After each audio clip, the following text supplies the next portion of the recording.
मतलब बाद में अगर बीवी गंजी हो जाए तो वो आपसे बर्दाश्त हो जाएगा। तो छोटे बाल थोड़े दिन रहने दें उसके बेचारी के, ताकि वो रिकवर तो हो जाए। तो इसलिए ये भी एक टिप है कि अगर आपके बालों में कोई मसला हो, वो सीवियरली झड़ रहे हो, फॉलिंग हो, या आपको बहुत ज़्यादा देखें, अब अक्सर क्या होता है बच्चियों के बाल लंबे लंबे होते हैं, उनको टाइफाइड हुआ, बाल सफ़ेद हो गए, क्यों? लंबे लंबे बाल हैं लेकिन सफ़ेद हैं।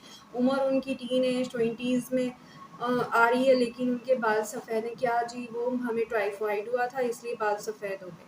तो आप ये देखिए, टाइफाइड जैसी चीज़ जो है उनको, उनके पूरे जिस्म को उसने हिला के रख दिया, तो बाल तो वाइट होंगे ना कमज़ोरी से। तो उस वक़्त आपको अपने बाल जो है कम कर देने चाहिए। किसी भी ऐसी बीमारी में आपको अपने बाल कम कर देने चाहिए, ताकि आपके बाल आपके सर पर रहे।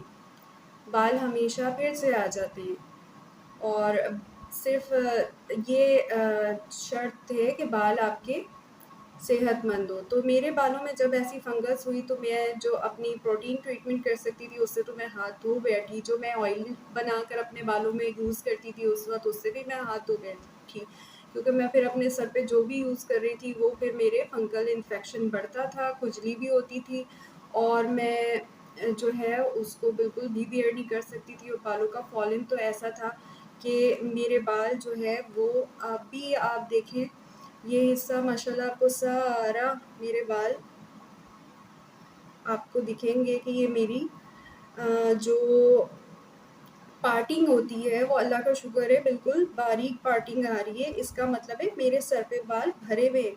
लेकिन उस वक़्त ये होता था कि मेरे ये हिस्सा बिल्कुल मेरी स्कल नज़र आती थी, और ऐसा लगता था कि 2-4 बाल रह गए हैं सिर्फ़। और उसके बाद होगा ये कि मैं जॉब कर रही थी, और उस वक़्त मैंने जॉब एक एनजीओ में करनी शुरू कर दी थी। बालों को मैं बहुत ज़्यादा कवर नहीं रख सकती अपने। तो हुआ ये कि ताकि पसीना ज़ाहिर है वो फिर मुझे इन्फेक्ट करता था, और अगर मैं स्कार्फ़ वग़ैरह लगाती हूँ तो फिर मेरे सर में फंगल जो है प्रॉब्लम शुरू हो जाती है, ख़ारिश होने लगती है बहुत ज़्यादा देर के लिए, क्योंकि पसीना निकलता है। सो हुआ ये कि उस वक़्त फिर मैं ये करती थी कि ये हिस्सा मेरा फिल नज़र आए, उसको मैं रोज़ाना बैककॉम्बिंग करती थी, ताकि ये हिस्सा मेरा फिल नज़र आए, वो बिल्कुल चपटा हुआ अजीब-सा, और जहाँ लाइट पड़ती थी ऐसा लगता था मैं यहाँ से बिल्कुल मर्दों की तरह गंजी हो गई। बड़ा रोना आता था। उस वक़्त मेरे बालों की लेंथ अच्छी खासी थी, तो मैंने काटा, और मेरी अम्मी ने मेरे मियाँ वाला हाल किया कि जी ये क्या तुमने इतने सारे बाल काट दिए? मैंने कहा बाल दोबारा आ जाएँगे, अभी क्या करूँ? गंजी हो रही हूँ। नहीं, नहीं अल्लाह ठीक कर देगा। मैंने कहा हाँ, अल्लाह सब कुछ ऐसे नहीं ठीक करता, अल्लाह ताला बोलता है खुद भी कुछ कर लो, जो मैंने तुम्हें बताई ये चीज़ें।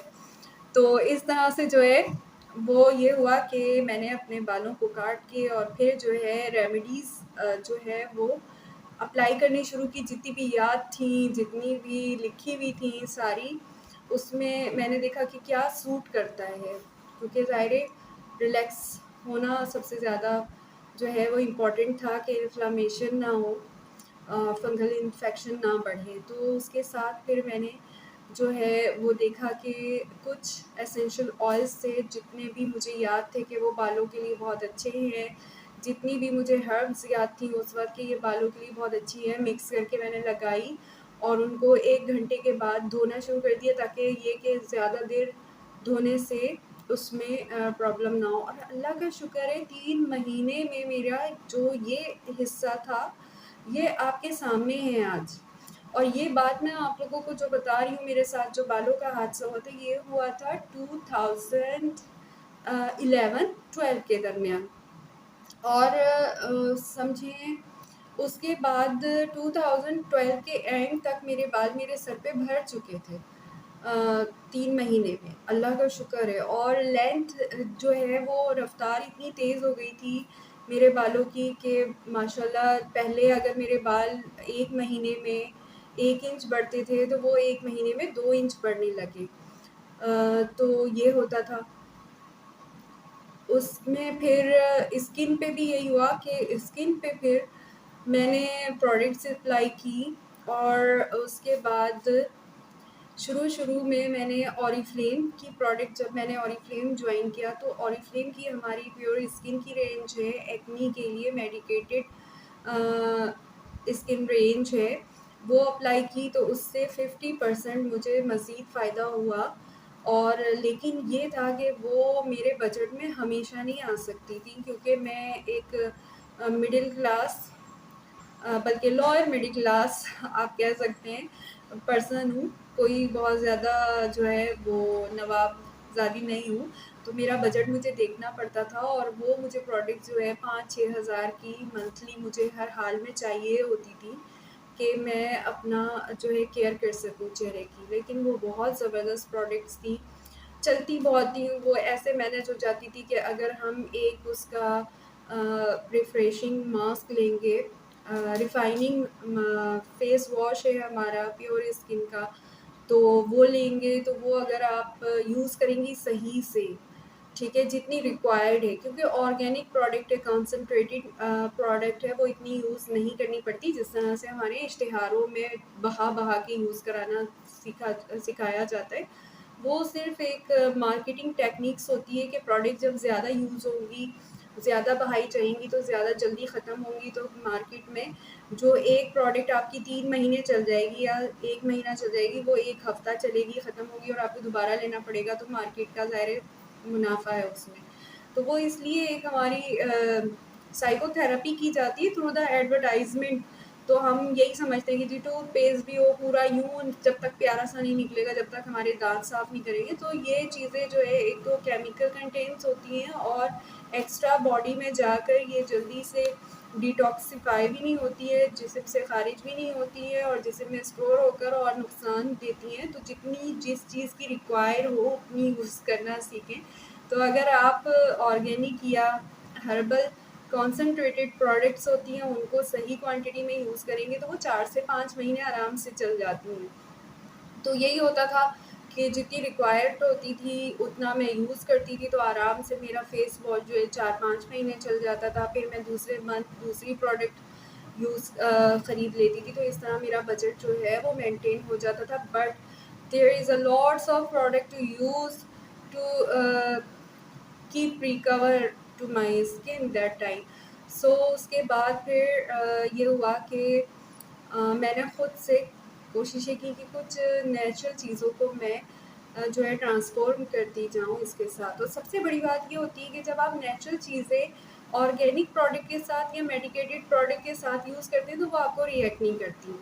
आप फैशन प्रोडक्ट के साथ जो भी नेचुरल करेंगे, तो वो आपको थोड़ा-सा रिएक्ट करेंगी, या उनका कोई फ़ायदा नहीं आएगा, या फिर देर से आएगा।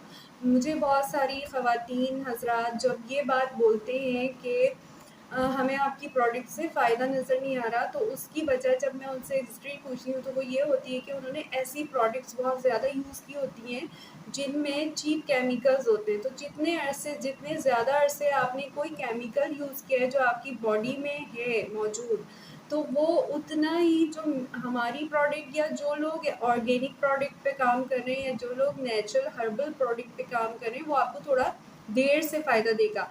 जैसे हमारी एक सोच है कि जी होम्योपैथिक जो है इलाज वो बहुत लेंथी होता है, बहुत देर से फ़ायदा होता है। उसकी वजह ये होती है कि उसकी काइंड ऐसी है। अगर आपने एलोपैथी इलाज, ज़ाहिर है हम इतना तो दवाएँ खाने के खुद डॉक्टर से ज़्यादा खुद डॉक्टर होते हैं, पेन किलर्स भाग रहे होते हैं। वैसे मैं भी यही सारे काम करती हूँ, तो मजबूरी होती है, सब डॉक्टर हैं। तो इतना हमारे जिस्म में एस्टेरॉइड्स भरे हुए होते हैं, केमिकल्स भरे हुए होते हैं कि वो उस चीज़ को काम करने में रुकावट देते हैं। तो आता है फ़र्क आता है, लेकिन उसके लिए हमें थोड़ा-सा पेशेंस चाहिए होता है, ठीक है ना? तो इसी तरह एक्ने हो गई, और एक्ने से ज़्यादा टाइम जो है छाइयाँ सही होने में लेती हैं, क्योंकि छाइयाँ जो है वो बहुत ही स्टबॉर्न होती हैं। फिर दूसरा उसकी केयर बहुत करनी होती है, उसको हीट से बचाना, उसको स्टीम से बचाना, उसको लाइट से बचाना, उसको टॉपिकली जो है बहुत ही पैम्पियर रखना इतना आसान नहीं होता। तो स्किन के डैमेजेस जो है वो, और पिगमेंटेशन जो होती है, या फ्रैकल जो होती है, वो काइंड ऑफ बर्निंग इफ़ेक्ट होता है स्किन के अंदर से, ठीक है? तो इसलिए ज़्यादातर